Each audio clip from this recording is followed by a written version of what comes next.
So we continue our exploration of how ChatGPT can help us with our business analytics problems. In the previous videos, we have used data on the customer churns where we are interested to predict who of our customers have left, and we asked from the list of potential covariates which may be negatively related to customer churn, which may be positively related to customer churn, and also we asked which variables we could have missed. So if you did not see the previous videos, please check them out.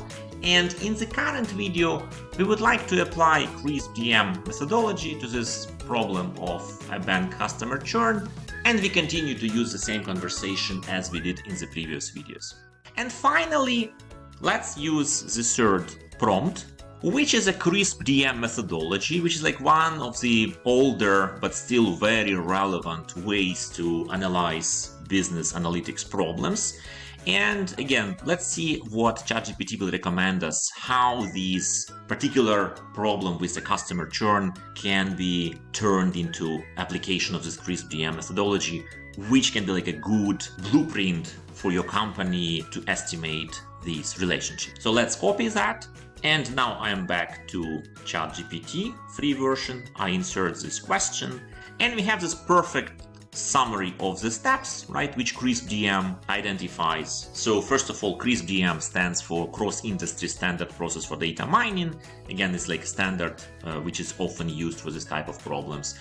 And it starts with business understanding. So again, here we're dealing with customer churn in a bank. We need to collect more information, how many people drop, what is the idea of this bank business model.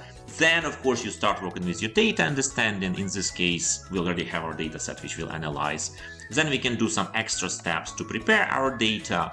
For example, maybe add extra additional variables which ChatGPT has identified, or maybe clean the data in a way.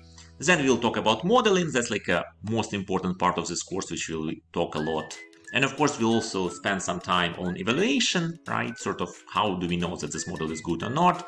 And finally, the most important part is deployment, how this model can help this particular bank to improve their customer churn statistics.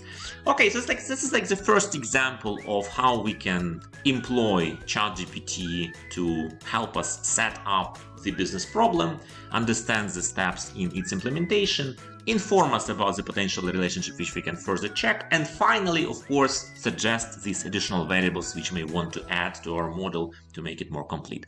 Thank you so much, and see you in the following videos. These and other great examples are coming from our best-selling course Quantitative Methods in Excel with ChatGPT and Cloud AI. So if you'd like to get access to the data and get certified by Udemy, please check the link in the description. Thank you!